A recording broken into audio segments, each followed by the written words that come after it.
స్తోత్రాలు చెల్లిస్తున్నాం. దీవించండి నాయన. ఈ కార్యక్రమాన్ని హస్తాలకు అప్పచెప్పుకుంటున్నాం. దీని ద్వారా మీరే మేము పొందుకోమని సహాయం చేయండి. మా ప్రార్థన విన్నందుకైనా నేను స్తుతిస్తూ యేసయ్య నామములో ప్రార్థన చేసి వేడుకొనుచున్నాను తండ్రి. ఆమేన్.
సమయం ఇవ్వడం జరుగుతుంది.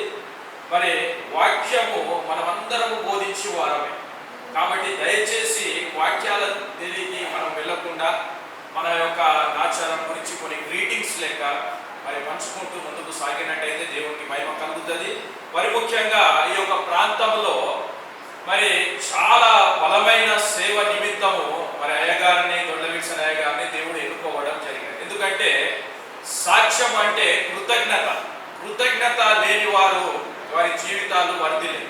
అయితే అయ్యగారు ఎంతో మంది పాస్టర్లను మరి వారు తయారు చేయడం జరిగినది. వివిధ ప్రాంతాలలో వారు ఘనమైన సేవ నిమిత్తము వారికి ప్రోత్సాహము కలిగిస్తూ మరి వారిని నడిపించడం జరుగుతున్నది. ఇప్పటికీ కూడా మరి ఈ యొక్క ప్రాంతంలో సేవ చేయడం అంటే మరి ఉన్నతమైన సేవ వేరుగా ఉంటుంది, మరి స్లమ్ ప్రాంతంలో సేవ చేయడం వేరుగా ఉంటుంది. ఈ యొక్క స్లమ్ ప్రాంతంలో సేవ చేయాలి అంటే ఎన్నో ఆటుపోట్లు ఎదుర్కోవాల్సి వస్తుంది. అంటే మరి ఎన్నో సమస్యలు ఎదురు కావడం జరుగుతుంది. అన్ని సమస్యలను ఎదుర్కొంటూ, ఎందుకంటే నేను 30 సంవత్సరాల క్రితం నుంచి నేను అయ్యగారిని ఎరుగుదును. మరి అప్పుడు ఎటువంటి పరిచర్యలో అయ్యగారు ఉండే, మరి ఎటువంటి ఆత్మీయంగా మమ్మలను బలపరచడం జరుగుతుండనో మరి ఆ మాటలు మీతో నేను పంచుకోవడం జరుగుతున్నది. మరి మోషే ఏ విధముగా దేవుడు అప్పగించిన పనిని ఏ విధముగా నమ్మకముగా చేయడం జరిగినదో తన ఇల్లంతటిలో, అదే విధముగా మరి యొక్క ప్రాంతములో అయ్యగారిని యేసయ్య ఎన్నుకున్నందుకు నమ్మకమైన సేవ చేస్తూ ఇప్పటికీ కూడా నా తోటి దాసులకు ఎవరైతే బలహీనంగా ఉన్నారో వారిని బలపరచాలి యేసయ్య. ఈ యొక్క శక్తి, ఈ యొక్క బలము, ఈ యొక్క ఆధిక్యత సమస్తము నీ ద్వారా ఆయన మాకు కలిగించావని ఆ కృతజ్ఞతగా ఈ రోజు కూడా మరి ఎంతో మంది దైవ సేవకులను వివిధ ప్రాంతాల నుంచి, చాలా దూర ప్రాంతాల నుంచి మన మధ్యలోకి వచ్చి ఉన్నారు. మరి ఆ విధముగా వారిని ప్రోత్సహిస్తూ నడిపేయడం జరుగుతున్నది. సహోదరులు ఐక్యత కలిగి ఉండుట మరి ఎంతో మంచిది, ఎంతో మేలని మనము చెప్పడం జరుగుతుంటుంది. కానీ సింహాలు, మనం అందరము సింహాల వలె ఒక్కొక్కరిని ఒక్కొక్క ప్రాంతంలో గర్జించాలి అని తన ఆత్మను మన పైన ఉంచి నడిపించడం జరుగుతుంది. కానీ సింహాలన్నీ ఒక దగ్గర కూడినప్పుడు మరి ఒకటి ఏ విధంగా ఉంటుందంటే ఒకదానిని ఒకటి చాలా విచిత్రంగా చూసుకోవడం జరుగుతుంది. కాబట్టి ఏదైనప్పటికీ ప్రియమైన నా తోటి దాసులకు మరి దేవుడు ఏర్పరచుకున్న మరి మనల్ని మనం ఏ పాత్ర నిమిత్తమైతే దేవుడు ఏర్పరచుకున్నాడో మనకు సాదృశ్యంగా మనము అందరము ప్రతి పునరుత్థాన దినం, గడిచిన దినమే పునరుత్థాన దినము, మరి ఎన్నో ఆత్మీయ ఆహారాలను మన సంఘస్థులకు భోజించడం జరుగుతుంటది. కానీ మరి మనకు కూడా మరి పాస్టర్లకు దేవుడు ఎన్నుకున్న వారికి కూడా మరి మంచి ఆత్మీయ బలము కావాలి కదా. మరి వాక్యము బోధించే నీకు నీవే బోధించుకో అంటే మనం వాక్యం వింటే ఆ ప్రకారంగా నడవగలుగుతాం. కాబట్టి మన మధ్యలో మంచి ఆత్మీయతలో మరి బలపరుస్తూ నడిపిస్తున్న ఆ యొక్క దైవ సేవకుని ద్వారా ఆ యొక్క ఆత్మీయ ఆహారాన్ని మనం భుజించగలిగితే ఇంకా ఆత్మీయతలో బలంగా ఉంటాం, ఈ ప్రాంతంలో బలంగా ఉండడం జరుగుతుంది. మరి శత్రువుల ఏట ఘనముగా నిలబడడం జరుగుతుంది. మరొకసారి మరి ఒక సంఘ సభ్యుల్ని, అయ్యగారిని, మరి ముఖ్యంగా అమ్మగారిని, మరి నేను వచ్చి ఇక్కడ అంతకుముందు 30 సంవత్సరాల క్రితం నేను ఇక్కడనే కూర్చొని ఉంటుండే, నాకు గుర్తున్నది. మరి వారి యొక్క బాబు ఈ యొక్క జాజ్ ప్లే చేస్తుండే ఇక్కడ కూర్చొని. నేను అనుకుంటుండే నేను కూడా నేర్చుకుంటే బాగుండు, నేను కూడా కొడితే బాగుండు. కానీ ఆ బాబు ఇక్కడ లేకపోయినప్పటికీ తన ఆత్మని ఇక్కడ ఉంచాడు. మరి అయ్యగారు నేను అనుకుంటున్నా మరి ఆ జాజ్ ఇక్కడ పెట్టిందంటే ప్రెసెంట్ ఉండడం జరుగుతున్నది. కాబట్టి వారి కుటుంబాన్ని, వారి పిల్లల్ని దేవుడు బహుగా దీవించి ఆశీర్వదించును గాక. ఇప్పుడు నాచారం పాస్టర్లో నుంచి ఒక్కొక్కరిని ముందుకు పిలవడం జరుగుతుంది. వారు ఏ సంఘాన్ని నడిపేయడం జరుగుతుంది, ఏ ప్రాంతంలో ఉన్నది, వారి గురించి ఏమైనా ప్రార్థన రిక్వెస్ట్ ఉంటే షార్ట్ కట్ గా వారు పంచుకోవాల్సిందిగా కోరుతున్నాను. మరి అదేవిధంగా మన మధ్యలో మరి చాలా దూరంలో నుంచి వచ్చిన పాస్టర్ అయ్య గారు ఉన్నారు మన మధ్యలో. రవికాంత్ బ్రదర్ గారు మరి ముందుకు వచ్చి వారి యొక్క గ్రీటింగ్స్ ని, వారి యొక్క మాటల్ని, వారి యొక్క మరి ప్రేయర్ రిక్వెస్ట్ ఏదైనా ఉన్నట్టయితే మరి పంచుకోవాల్సిందిగా కోరుతున్నాను. వారి గట్టిగా చప్పట్లు కొడుతూ వారిని ముందుకు ఆహ్వానిస్తున్నాను.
దేవుడు ఒక మనిషిని ఎన్నుకున్నప్పుడు ప్రాఫెసీ స్టార్ట్. దేవుడు పని చేయగలుగుతాడు అంటేనే దేవుడు అక్కడ ప్రాఫెసీ స్టార్ట్ చేస్తాడు. అంటే అక్కడ ఏమన్నది, ధనవంతుడైన వ్యక్తి ఈ అరమతగా వేస్తే పనివాడు చాలా గొప్పవాడు. ఆయన ఎప్పుడు ముందుకు రాలేదు, వెనకనే ఉన్నాడు. చాలా గొప్పవాడు ఆయన చూస్తున్నాడు యేసుక్రీస్తు అన్న. ఆయన కోసము దేవుడు ఆ ప్రాఫెసీ నిర్మించాడు. అది నెరవేరింది ఎవరి ద్వారా? అరిమతయ ద్వారా. మరి నీవు నేను దేవుడి ప్రాఫెసీలో ఉన్నామా? Are you there? Your name and my name in this God's prophecy? Put your hands on your heart and question yourself. Yes, my Father, I am there in your prophecy. ఈరోజు బ్రదర్ గారు ఉన్నారంటే, ఒక prophecy చేయాలంటే ఆయనకు already దేవుడు అని ఎంచుకోవాలి. మంచిగా అయితే ఎంచుకుంటాడా? ఆయన పద్ధతిలో ఎంచుకోడా? ఆయనకు తెలుసు, దేవుడు తెలుసు. నేను నా శవాన్ని ఘనంగా తీసుకుపోవాలి అంటే ఒకడే వ్యక్తి ఉన్నాడు, అది Arimathea Yesu. So thank you for giving this time by this thing. నేను నా సెషన్కి ఏ మెసేజ్ ఇవ్వాలనుకున్నారో నేను క్లుప్తంగా చెప్పేస్తున్నాను. మీరందరూ చాలా చాలా top class speakers. They know, you know everything.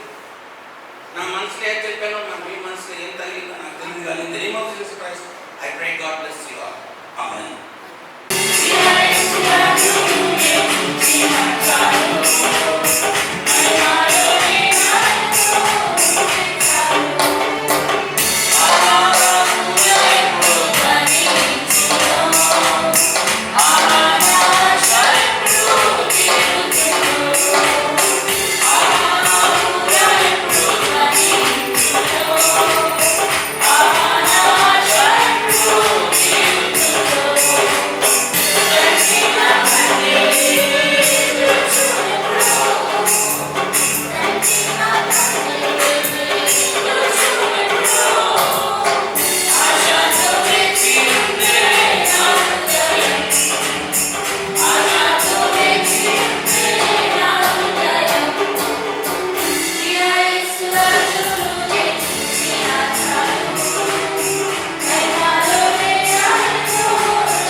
చిన్న ప్రార్థన చేసి వారి యొక్క సంఘము వారి యొక్క రిక్వెస్ట్ ఏదైనా ఉంటే చెప్పి వెళ్ళవలసిందిగా కోరుతున్నాను. అంతకు ముందుగా గట్టిగా చెప్పండి.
నాదేమో Grace Gospel Ministries Nacharam Raghavendra Nagar. So ఈ విధంగా దేవుని కృపను బట్టి దేవుడు రక్షించుకొని సేవలు జరిగించుకుంటున్నాడు. మరి మా దాని యొక్క పక్క అన్ని కుటుంబం నుంచి వచ్చినటువంటి వారు ఫస్ట్ జనరేషన్లో మేమే మొదటి సేవకులుగా. మా ఫుల్ ఫాదర్స్ అందరూ కూడా, మా ఫాదర్ అందరూ కూడా భయంకరమైన అన్య విగ్రహాలకు ఉన్నటువంటి వాళ్ళే. నా నుండే సేవకుడిగా స్టార్ట్ అయింది. అందుని బట్టి మాది 24, మా వంశం అంతా కూడా 24 కుటుంబాలు. 24 కుటుంబాల నుంచి 5 మంది సేవకులు వచ్చారు. మరి వాళ్ళు బలంగా సేవ చేస్తున్నారు. దేవుడి కృపను బట్టి అందరికీ వందనాలు. మరి మా యొక్క ప్రేయర్ రిక్వెస్ట్ ఏంటంటే, మరి దాదాపు 300 గజాల స్థలము మరి రాఘవేంద్ర నగర్ నాచారం ప్రాంతం Wesley co education high school పక్కనే ఆ స్థలం ఇచ్చాడు. అక్కడ చక్కగా ఏర్పాటు చేయడం జరిగింది. మరి ఆ ప్రాంతంలో ఒక స్టేట్ రోడ్డు, ఒక రోడ్డు ఒకటి మరి మూసివేశారంట. మందిరానికి దగ్గరగా ఉన్నటువంటి రోడ్డు. అదేంటంటే రోడ్డు చూపించారు, తర్వాత రోడ్డు క్లోజ్ చేయడం జరిగింది. ఆ క్లోజ్ అయినటువంటి రోడ్డును ఓపెన్ అవ్వడానికి వరకు మీ ప్రేయర్ రిక్వెస్ట్లో జ్ఞాపకం చేసుకోవాల్సిందిగా ప్రభుత్వం మనం చేస్తున్నాం. తర్వాత మా సేవ కొరకు కూడా ప్రార్థన చేయండి. 2 కుమారులు డిగ్రీ చేస్తూ ఉన్నారు. ఒకరు ఇంటర్మీడియట్ పూర్తయింది, 2వ డిగ్రీ చేస్తున్నారు. 2 కూడా ప్రార్థన చేయండి. మా మిస్సెస్ నీలఫుట్లో గవర్నమెంట్ ఆర్గనైజేషన్లో పనిచేస్తున్నారు. వారికి కూడా ప్రార్థన చేయండి. మరి ఈ విధంగా నన్ను, నా కుటుంబాన్ని దేవుడి పరిచయం దీవించి బలపరిచి నడిపిస్తున్నటువంటి దాన్ని బట్టి దేవుడి వందనాలు. మరి 4 సంవత్సరాలు నేను మరి ఇక్కడ నాచార పాస్టర్ అసోసియేషన్ని నడిపేయడం జరిగింది. పెద్దలు ఉన్నారు అప్పటికి. నేను కూడా 4 సంవత్సరాలు జరిగించాను. తర్వాత నాచార పాస్టర్ అసోసియేషన్ తరఫు నుంచే మరి వైస్ ప్రెసిడెంట్గా కొనసాగుతూ ఉన్నాను. అందులో దేవుడి వందనాలు. దేవుడు మిమ్మల్ని దీవించగా.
ప్రెసిడెంట్ గారు మన మధ్యలో ఉంటున్నారు. వారు ముందుకు వచ్చిన తర్వాత మన మధ్యలో జోసఫ్ బ్రదర్ గారు ఉన్నారు. జోసఫ్ బ్రదర్ గారు ఉన్నారు. వారు వచ్చిన పాట పాడతారు. అనంతరం చివరిలో మరి మన మధ్యలో మరి అభిషేక్ బ్రదర్ గారు ఉంటున్నారు. వారు కూడా మరి నడిపేయడం జరుగుతుంది. కాబట్టి వారిని ముందుకు ఆహ్వానిస్తాం గట్టిగా చప్పట్లతో.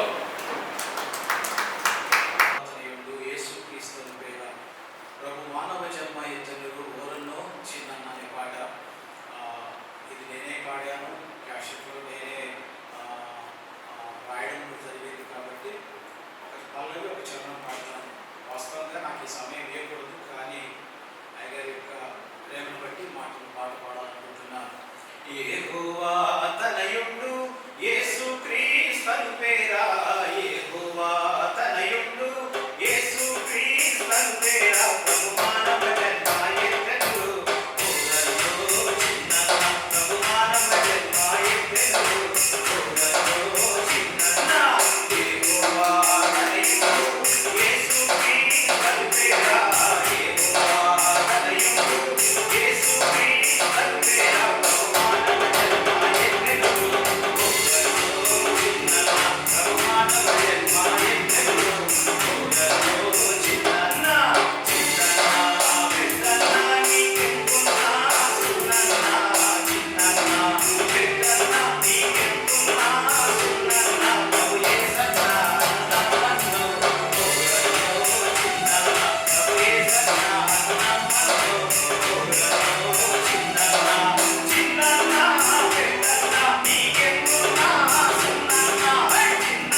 జీవితాంతం. యేసయ్యా యేసయ్యా యేసయ్యా నా యేసయ్యా యేసయ్యా యేసయ్యా యేసయ్యా యేసయ్యా యేసయ్యా నా యేసయ్యా యేసయ్యా యేసయ్యా. ప్రార్థన సహవాసము లేకుండా ఆచరణము కొరకు పరిచయ కొరకు ప్రార్థన చేస్తున్నారు కూడా ప్రార్థన చేస్తున్నాను. Thank you.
ఇక్కడ మాచం ప్రాంతంలో సంభవిస్తాం.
క్రేజ్ బ్యాప్టిస్ట్ చర్చ్ మా కొరకు మా కుటుంబం కొరకు ప్రార్థించారు.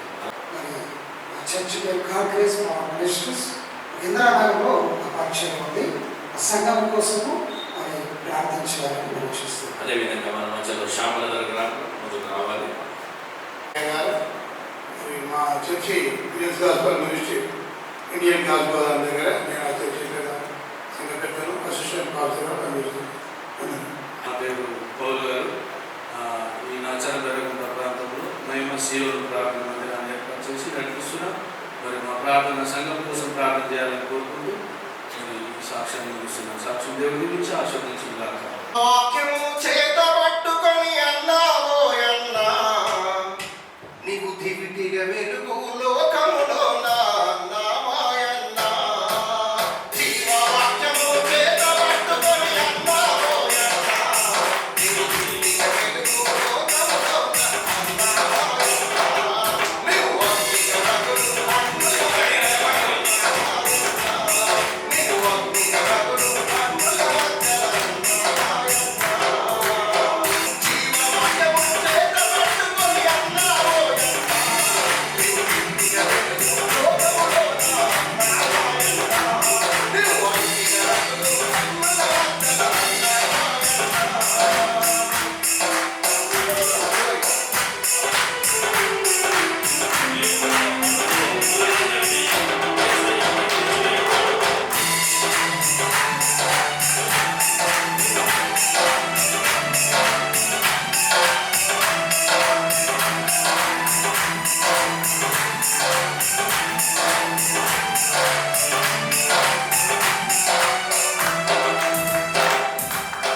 పూర్వకంగా దేవుని ఆరాధిస్తాము. ఆ యొక్క ఆత్మను మన పైన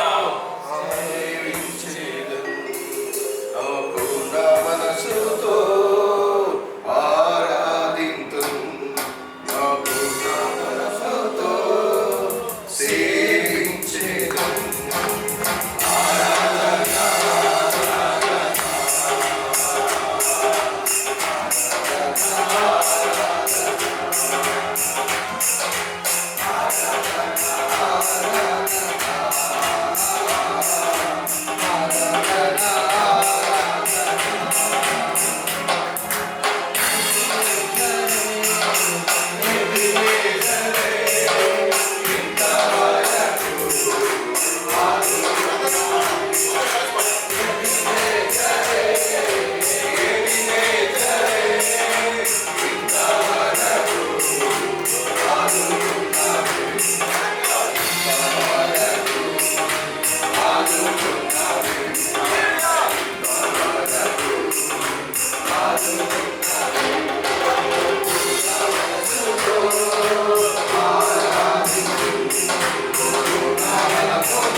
వాక్యం వినబోతున్నారు. మీ శివచండి దాసుని మరుగుపరచండి. వాక్య ద్వారా మేము సరి చేసుకొని ఐక్యత కాపాడుకుంటూ జీవించేవారుగా మమ్మల్ని అందరినీ ఐక్యపరచాలని కోరుతూ యేసుక్రీస్తు వారి పరిశుద్ధ నామమున వేడుకుంటున్నాము తండ్రి. ఆమేన్.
జీవితకర్తనికి స్తోత్రం చేస్తాను. దానికి మించిన బాధ్యత నాకు లేదు. Thank you Lord, thank you Lord, thank you Jesus, thank you Lord, thank you Lord Father, thank you Lord Holy Spirit, thank you Lord, thank you Lord. ఏసైనంతని చక్కటి అవకాశం బట్టి కొనంతని మరి చేయబడిన ఆధారంతో మీకే స్థుతి ఎంత చేస్తాను. మరి జరగవచ్చిన కార్యక్రమంతో మీరు ముందునే నడిపించడం కోసం ఇచ్చిన అవకాశం ఉంది. మీకే స్థుతులు స్తోత్రాలు తెలుసుకుంటాం. మేము తెలుసుకుంటాం, మేము గణపరుస్తూ ప్రేక్షిస్తూ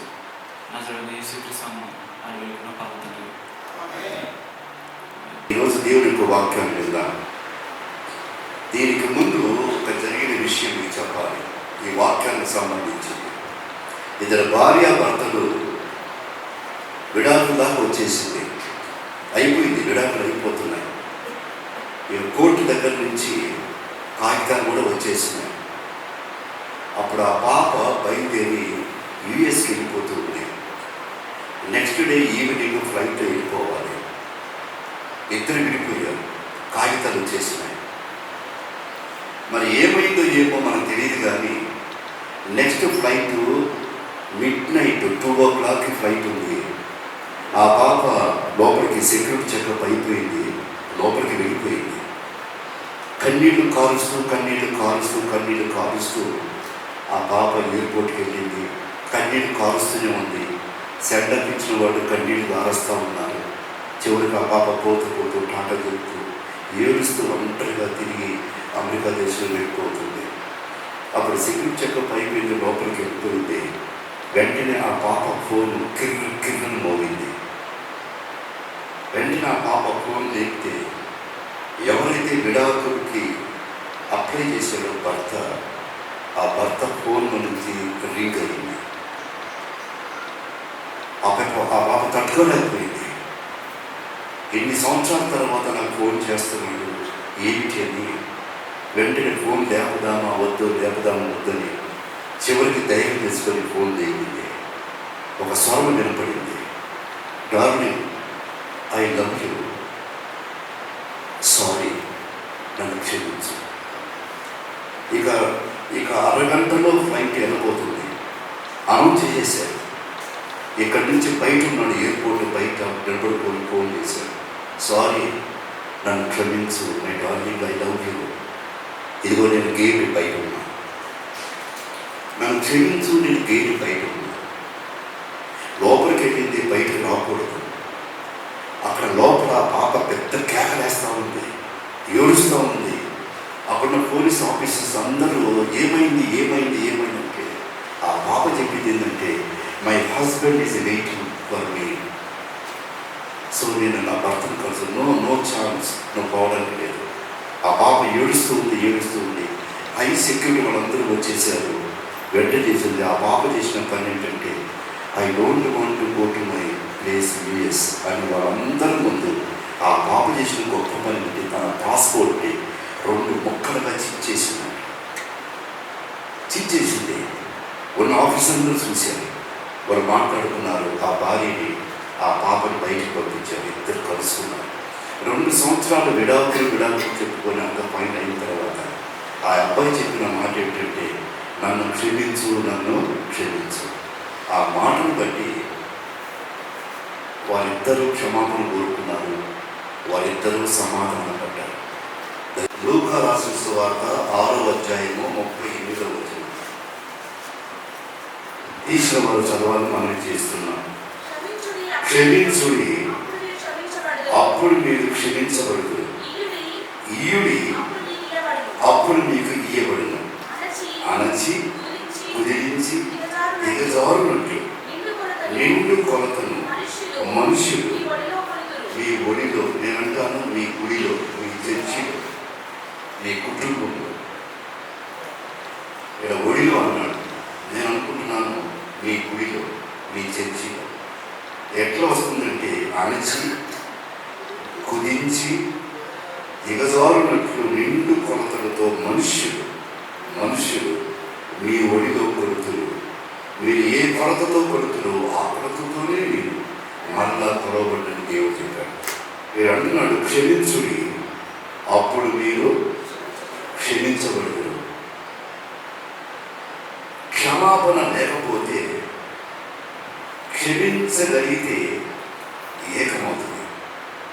క్షమాపణ లేకపోతే విడిపోతుంది. ఇద్దరుగా విడిపోవచ్చు, ముగ్గురుగా విడిపోవచ్చు, 5 మందిగా విడిపోవచ్చు. క్షమాపణ ఏం చేస్తుందంటే కొలుపుతుంది. అందుకే నేను జరిగిన విషయం చెప్పాను. 2 కుటుంబాలు, పెద్ద కుటుంబాలు, కోట్ల విలువ కలిగిన కుటుంబాలు, కానీ ఒక చిన్న మాటతో, darling I love you, I'm waiting for you, I'm at the door of main door. ఎప్పుడైతే ఆ మాట చెప్పాడో, ఇటు పక్క చూస్తే 20-30 కుటుంబాలు, అటుపక్క చూస్తే 20-30 కుటుంబాలు ఎయిర్పోర్ట్ బయట ఏకమయ్యారు. కారణము క్షమించండి, మీరు క్షమించబడతారు. హల్లెలూయా చెప్పండి, హల్లెలూయా. క్షమాపణ కానీ మనం కలిగి ఉంటే ఏకత్వం వస్తుంది. క్షమాపణ హృదయం మన జీవితంలో ఉంటే ఏకత్వాన్ని దేవుడు సహాయం చేస్తాడు. ఎందుకు భిన్నత్వం? ఎందుకు వేరు? ఏమిటి కారణం? ఎందుకు చీలికలు ఎందుకు జరుగుతూ ఉన్నాయి? కారణము క్షమించగలిగిన హృదయాలు లేవనమాట.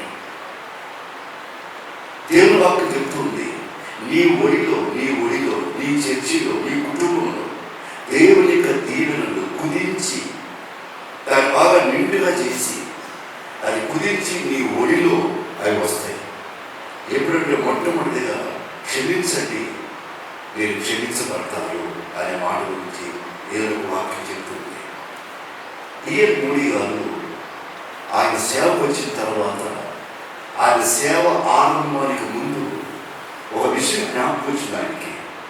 ఏంటంటే, నేను యవనస్తుగా ఉన్నప్పుడు ఒక యవనస్తునితో నేను పోట్లాడాను. కానీ నేను సేవకు వెళుతూ ఉన్నా కాబట్టి 5-6 years అయిపోయిందంట టిఎల్ మూడీ గారు. ఆయన వేరే దేశంలో ఉంటాడు. కాబట్టి నేను సేవకు వెళ్తున్నాను. నాకు అది ఒక్కటి జ్ఞాపకం ఉంది, నేను పోయి క్షమాపణ కోరుకోవాలని. ఆయన ఎయిర్పోర్ట్ ఎక్కి ఒక మధ్యలో ఒక దగ్గర దిగాడు. ఆయన దిగి కుర్చీ కూర్చోన్నాడు. నెక్స్ట్ ఫ్లైట్కి ఎవరైతే ఇంకో వ్యక్తున్నాడే పోట్లాడి, ఆయన కూడా ఏమనుకున్నాడంటే, నేను టిఎల్ మూడీ గారితో నాకు విరోధం ఉంది, నేను వెళ్ళి ఆయన కలుసుకోవాలి, ఆయన సేవలకు వచ్చాడని ఆయన కూడా ప్లేన్ ఎక్కి అదే ఎయిర్పోర్ట్లో దిగినారు. ఇక్కడ టిఎల్ మూడీ గారు కూర్చోన్నాడు, అటుపక్క ఆయన కూర్చోన్నాడు. ఇద్దరి మనసులో ఏముందంటే, నేను వెళ్ళి అతని దగ్గర క్షమాపణ కోరుకోవాలి. టిఎల్ మూడీ మనసులో ఏముందంటే, నేను వీళ్ళతో క్షమాపణ కోరుకోవాలి. చూస్తూ ఉంటే ఇద్దరు ముఖాలు ఒకరు చూసుకున్నారు. పరిగెత్తుకుంటూ వెళ్ళి ఇద్దరు కౌగిలించుకున్నారు. నన్ను క్షమించు అని ఆయన అంటాడు, నన్ను క్షమించు అని ఆయన అంటాడు. జాగ్రత్త వినాలి. ఇద్దరు క్షమాపణ కోరుకున్నారు, ఇద్దరు ఏకమయ్యారు. దేవుడు చెప్తూ ఉంది, క్షమించుడి మీరు క్షమించబడతారు. కారణం ఏంటంటే క్షమించడం వల్ల ఏకత్వం వస్తుంది. మనం ఒకరిని క్షమించడం వల్ల, మనం వెళ్ళి వాడిని క్షమించు అని చెప్పడం వల్ల జరిగే కారణం ఏంటంటే 2గా ఉన్నవి, 3గా ఉన్నవి, 4గా ఉన్నవి ఏకత్వం వస్తుంది. మరియమ్మ యేసేపుకు ప్రదానం చేయబడ్డారు. తర్వాత తెలిసింది మరియమ్మ గర్భవతి అని, పరిశుద్ధాత్మ వల్ల గర్భం ధరించింది అని. ఇది యేసేపుకు తెలిసింది. యేసేపు అనుకున్న మనసుకి మాట ఏంటంటే ఈమెను రహస్యముగా విడనాడాలని ఆలోచన చేస్తున్నాడు. ప్రభుత్వ ప్రత్యక్షమైంది, చెప్తుంది యేసేపుకి, జాగ్రత్త, ఈ భార్య పరిశుద్ధాత్మ వలన గర్భం ధరించింది. నువ్వు అన్నప్పుడు రాయబడిన మాట ఏంటంటే అతను వెళ్ళి తన భార్యను చేర్చుకొని, తెలుగులో ఉందన్నమాట, ఆ మాట తెలుగులో ఉంది. ఆమె వెళ్ళి ఆమెను చేర్చుకునేను. నో నో నో, అక్కడ అన్న మాట ఏంటంటే యేసేపు వెళ్ళి ఆమెను హత్తుకునేను. ఈ హక్కుడికి హత్తుకున్నాడు, క్షమాపణ కోరుకున్నాడు. వాళ్ళ నుంచి పరిశుద్ధాత్మ దేవుడు బయటికి రావాలి అంటే, వాళ్ళ నుంచి యేసుక్రీస్తు బయటకు వచ్చి ప్రపంచాన్ని రక్షించాలి అంటే వీరు ఇరువురు కలిసి క్షమాపణ పొందారు. ఆయన వెళ్ళి ఆమెను హత్తుకునేను. దానికి గ్రీక్ భాషలో ఏముందంటే, అతను హత్తుకోవడం అనే మాటలు ఏమన్నా రాయబడిందంటే చాలా గొప్ప మాట ఉంది.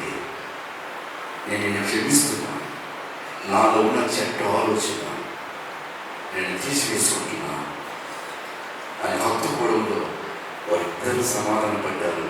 వారి దగ్గరికి యేసుక్రీస్తు బయటకు వచ్చారు.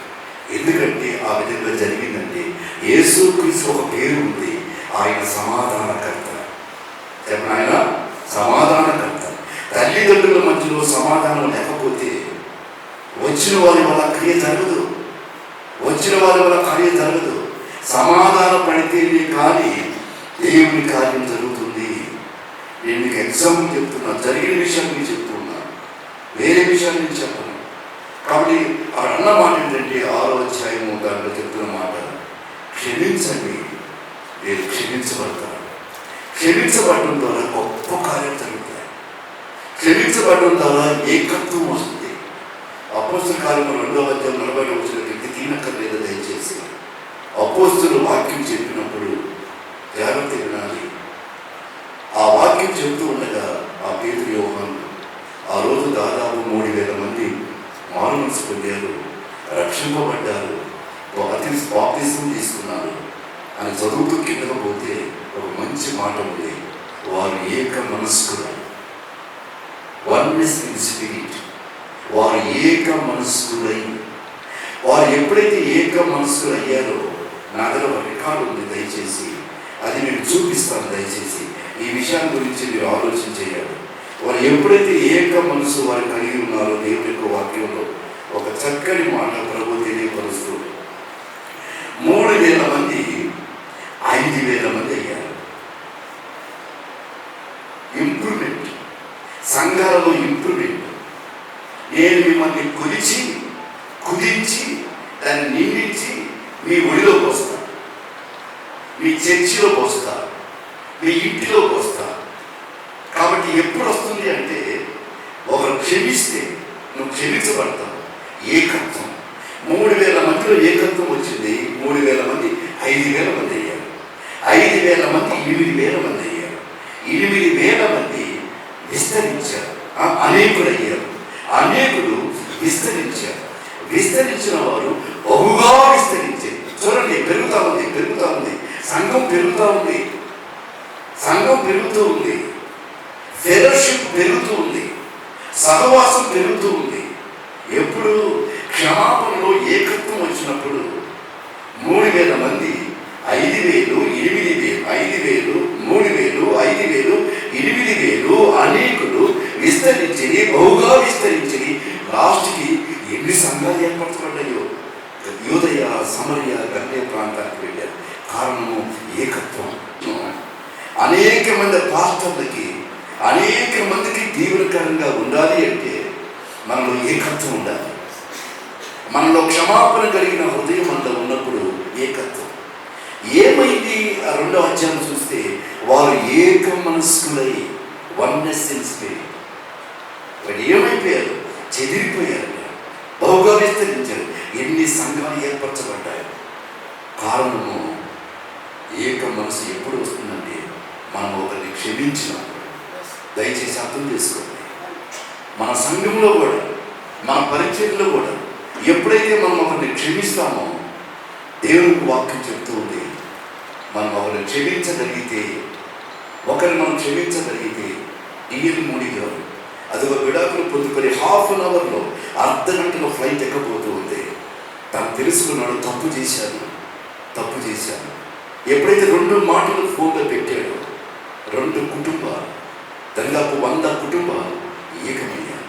జాగ్రత్తగా వారు కుక్కడిపల్లిలో ఉంటారు. వాళ్ళు అప్పుడప్పుడు నేను వెళ్తూ ఉంటాను, వాళ్ళని దర్శిస్తూ ఉంటాను నేను. ఎందుకంటే దానికి ముందు అక్కడ నేను ఉన్నాను కనుక నగ్న సత్యాన్ని నేను బోధిస్తూ ఉన్నాను. ఒక్క మాట, ఒక్క మెసేజ్, ఇటుపక్క 20-30 కుటుంబాలు, అటుపక్క 20-30 కుటుంబాలు ఏకత్వం కలిగింది. కాబట్టి మన ఫెలోషిప్లు కానీ, సంఘాలు కానీ, ఏదైనా కానీ డెవలప్మెంట్ కావాలి అంటే, అది విస్తరించాలి అంటే మొట్టమొదటిగా క్షమించండి, మీరు క్షమించగలుగుతారు. తర్వాత మీకు బ్లెస్సింగ్ ఇస్తానంటాడు. 2వ మాట చదవండి దయచేసి. 2వ మాట చదువుతాను, ఇది చాలా బాగుంటుంది. ఇయ్యుడి అప్పుడు మీకు ఇయ్యబడును. చెప్పండి, ఏమనండి? ఇయ్యుడి అప్పుడు మీకు ఇయ్యబడును. ఎట్టిస్తాడు? అణచి వెళ్ళి లోపలికి అణచి కుదిలించి ఎగసారున్నట్లు నిండు కొలతలతో మనుషులు, నీ సంఘంలో ఉన్నవారే, నీ ఫెలోషిప్లో ఉన్నవారే, వాళ్ళే మనుషులు ఏం చేస్తారంట? మీ ఒడిలో, చెప్పండి, మీ ఒడిలోకి వస్తానండి. నీ చర్చలో ఎవరు నేర్చుకోవాలి? ఎవరిని ఇవ్వబడుతుంది? సంఘంలో విశ్వాసం కానీ, సంఘంలో మెంబర్షిప్ కానీ, ఏదైనా సరే ఇవ్వడం మనం నేర్చుకోవాలి. మొట్టమొదటిగా క్షమించండి, క్షమించబడతారు, ఏకత్వం వస్తుంది. జాగ్రత్త. నేను చాలా వింటూ ఉన్నాను, నేను 5 నిమిషాలు చెప్పాలని చాలా వింటూ ఉన్నాను. కొన్ని విషయాలు ఏదో చేద్దామని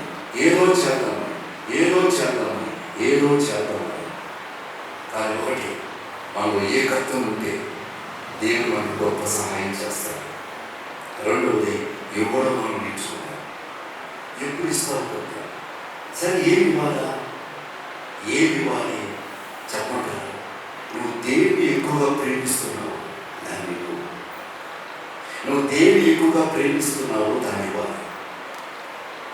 దేవుడు అన్నాడు అబ్రహామా, నీ ఒక్కగానొక్కడైన కొడుకు, నీవు ప్రేమించే నీ కొడుకుని నాకు. Abraham obeyed God's word. నీవు ప్రేమించు నీ కొడుకుని, నీ ఒక్కగానొక్కడైన కొడుకుని నాకు. అబ్రహాము దేవుని మాట విన్నాడు. ఆయన ప్రేమించే కొడుకుని మనం దేవుని ఎక్కువగా ప్రేమిస్తున్నాం, దాన్ని దేవుడు కోరుతున్నాడు. అది మనం ఇవ్వడం, అట్లా ఇస్తే దేవుడు నీ ఒడిలో దేవుడు నిండుగా కలుస్తాడు. దేవుడు నీ సంఘంలో నిండుగా దేవుడు సహాయం చేస్తాడు. నీ కుటుంబంలో కూడా దేవుడు నిండుగా చేస్తాడు. దేవుడి ద్వారా జ్ఞాపకం చేస్తున్నాం. కాబట్టి అబ్రహాము దేవుని మాట విన్నాడు. నేను ప్రేమించు, నువ్వు ప్రేమించు నీ కుమారుడు. కత్తిరికలు అంతా అయిపోయింది, నన్ను సాక్ష్యం ఇస్తున్నాడు. అబ్రహాము, నువ్వు ప్రేమించి నీ కొడుకుని నాకు ఇవ్వడానికి నువ్వు వెలిదేదు. ఇందులో నాకు అర్థమైంది, నువ్వు నన్ను ప్రేమిస్తున్నావు, నన్ను గౌరవిస్తున్నావు. అందుకే అబ్రహాము విశ్వాసాలకు తండ్రి అయ్యాడు. కాబట్టి నా తోటి సేవకులు అలా జ్ఞాపకం చేసుకున్నాను. మార్చుకుందాం, చేతి నేర్చుకుందాం. సంఘము ద్వారా కార్యాలు జరిగించుకుందాం. సంఘము ద్వారా దేవుని కార్యాలు జరిగించుకుందాం. ఎప్పుడు సంఘం దీవించబడుతుందంటే నువ్వు ఇవ్వడం నేర్చుకుంటే, సంఘానికి ఇవ్వడం నేర్పించుకుంటే, అది ఫెలోషిప్ కావచ్చు, సంఘం కావచ్చు, కుటుంబం కావచ్చు, ఏదైనా సరే ఈ విషయం మనం గుర్తు చేస్తున్నాం. దేవుడు జ్ఞాపకం చేసుకోండి.